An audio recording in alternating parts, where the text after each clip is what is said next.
Très heureux de vous retrouver dans cette nouvelle édition du journal à la une. Plus que quelques semaines nous séparent de la fin de l'année scolaire 2017-2018. Un moment pour les élèves de se préparer en conséquence afin d'affronter les examens d'État et de fin d'année. Pour ce faire, certains élèves ont choisi la nuit sous les lampadaires pour étudier leurs leçons. Notre équipe de reportage a fait la ronde de quelques endroits où ils ont rencontré ces élèves en pleine étude. Voici le reportage de Ulrich Adzobi et Anthony Gonza.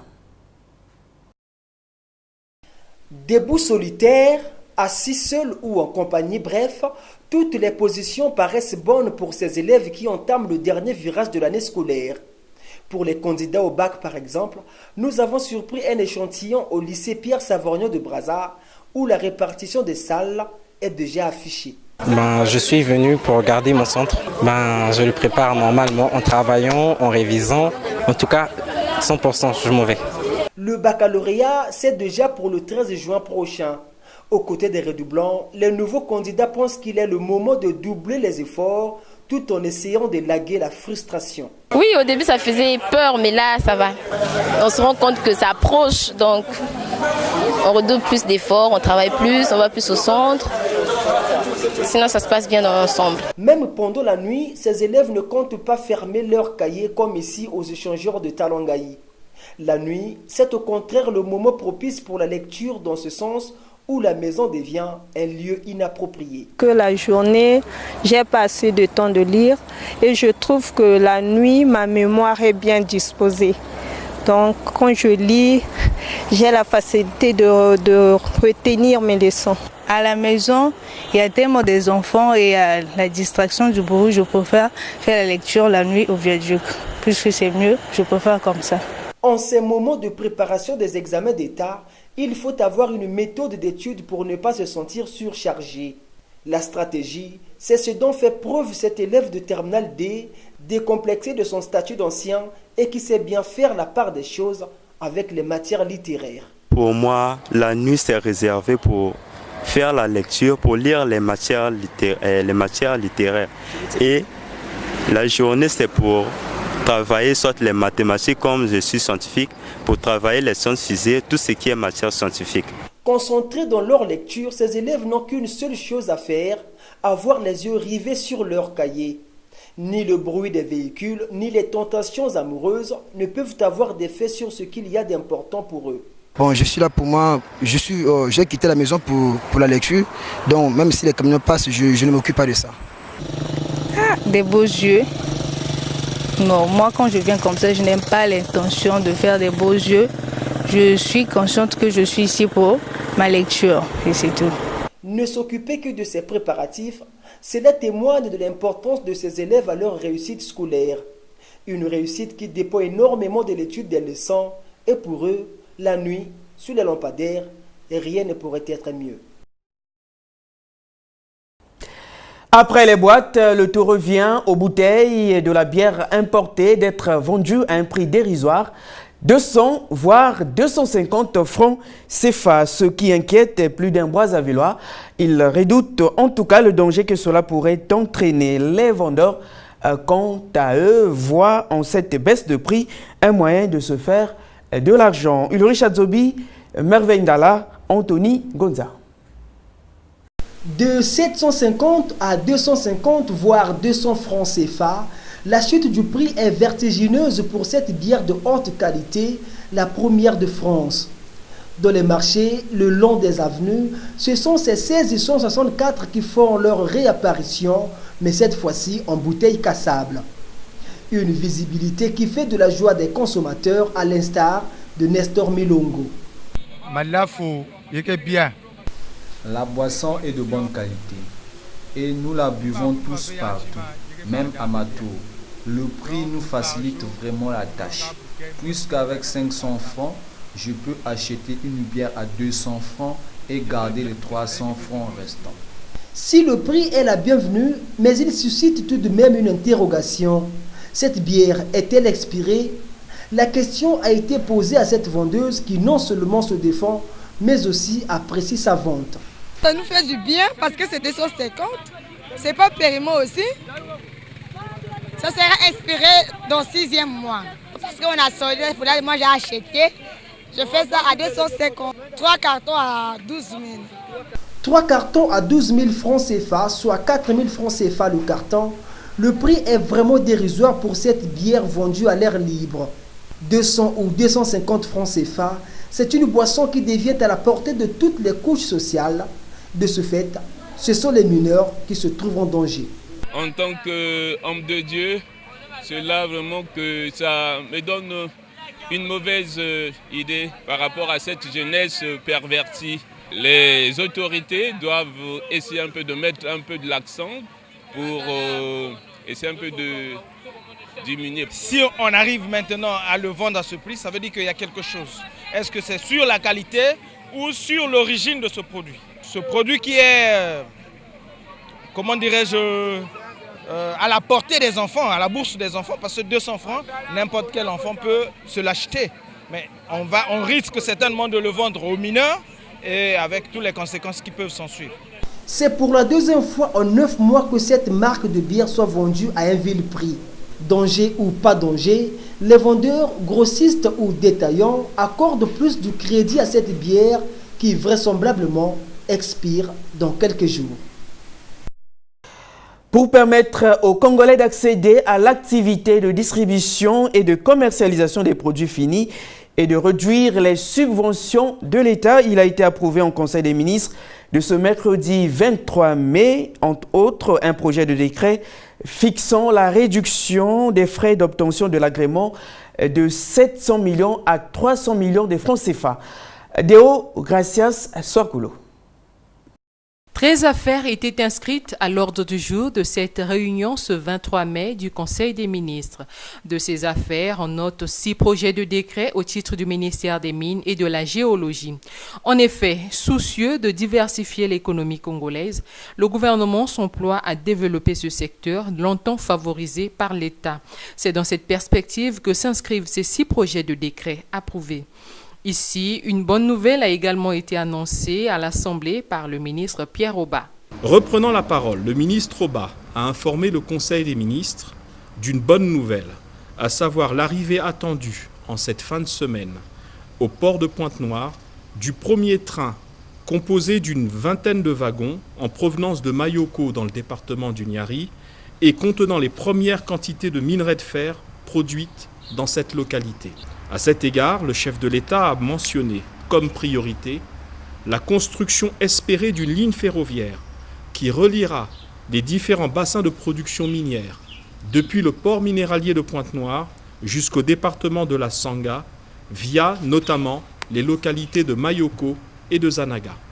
Aussi, 7 projets de décret au titre du ministère des Hydrocarbures ont-ils été examinés au cours de cette réunion. Ces projets consistent notamment à renforcer le dynamisme de la bonne gestion du secteur des hydrocarbures en général et celui du pétrole en particulier, ce qui permettra de dégager des ressources complémentaires nécessaires au financement global de l'économie congolaise. C'est ainsi qu'il a été approuvé, entre autres, le projet de décret modifiant certaines dispositions du décret fixant les conditions et les modalités de délivrance et de retrait des agréments relatifs à l'exercice des activités de distribution et commercialisation. Afin de permettre aux Congolais d'accéder à l'activité de distribution et commercialisation des produits finis, de réduire les subventions de l'État, l'augmentation de la quantité de stocks outils et des stocks stratégiques en produits finis, il est décidé la réduction des frais d'obtention de l'agrément de 700 millions à 300 millions de francs CFA.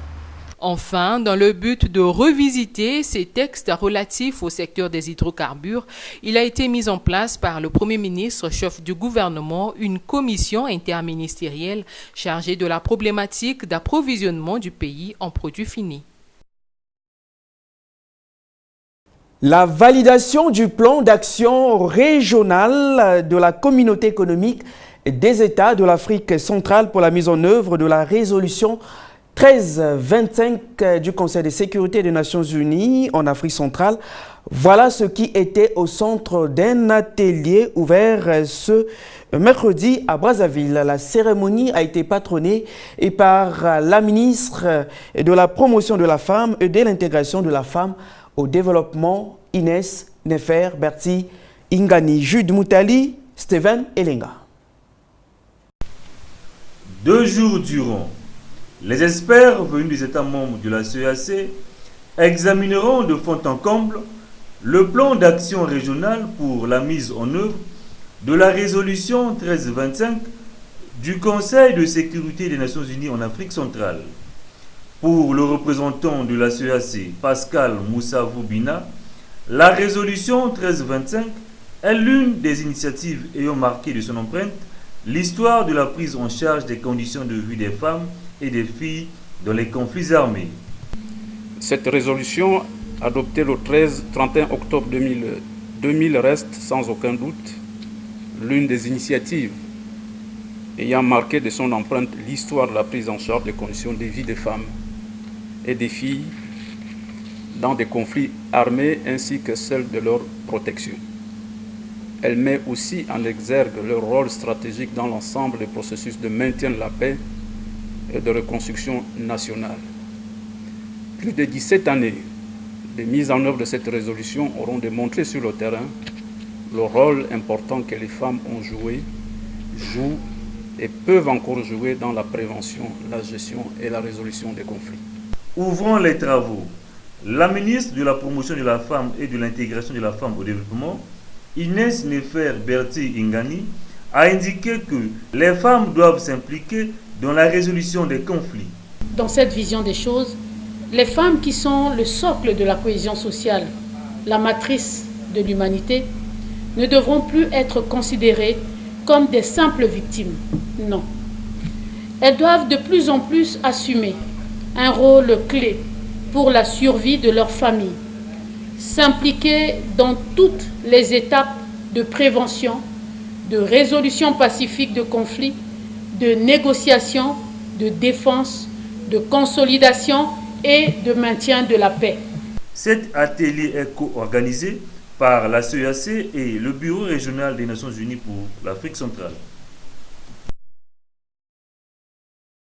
Après les affaires des généraux Jean-Marie Michel Mokoko et Norbert Dabira, la Cour criminelle de Brazzaville a ouvert ce 23 mai le procès relatif à l'affaire opposant l'État congolais à Jean-Martin Bemba et ses co-accusés. L'ancien ministre de la Justice est poursuivi pour, entre autres, atteinte à la sûreté intérieure de l'État et détention illégale d'armes et munitions de guerre. Ulrich Adzobi était là-bas pour nous. Voici son reportage. C'est un procès dont l'ouverture a été très animée avec notamment le coup de gueule des avocats à la défense. Pour le compte de mes clients devant vous, demandez à la Cour criminelle de leur permettre de s'asseoir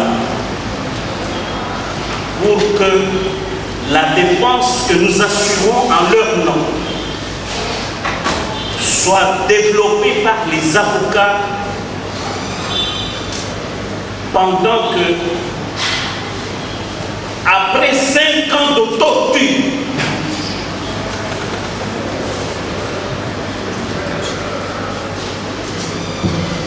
que cet instant-là de plaidoyer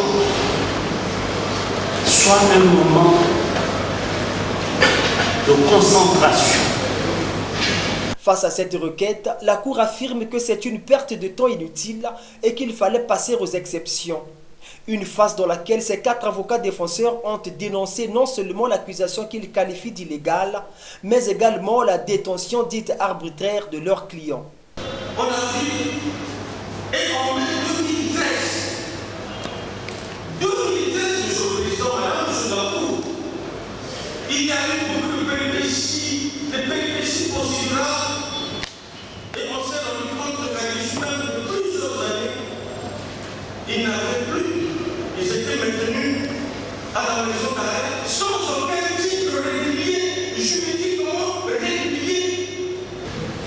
Nos clients étant détenus sous le régime de torture, laquelle torture est interdite à l'article 11 alinéa 2 de la Constitution. La finalité, c'est la libération d'office de nos clients. Pour rappel, ces 4 Congolais sont accusés pour des faits qui remontent de 2013, quand Jean-Martin Bemba, principal accusé et absent du pays, contactait entre autres le colonel de police Bongo Jean-Claude et l'adjudant de gendarmerie Mabari Gislain. La mission leur aurait été donnée de renverser les institutions de la République et de libérer les prisonniers de la maison d'arrêt. Le projet aurait échoué après l'arrestation des complices de l'ancien ministre de la Justice. Un autre entre eux est décédé pendant sa détention à la maison d'arrêt et 2 autres accusés sont portés disparus après une mise en liberté provisoire obtenue pour des raisons de santé. Fin de ce journal, Madame, Messieurs, merci à vous de l'avoir suivi. Tout le plaisir a été pour moi de vous informer pendant 3 jours. D'ici là, tenez-vous bien. Quant à moi, je vous retrouve à une prochaine occasion. Au revoir.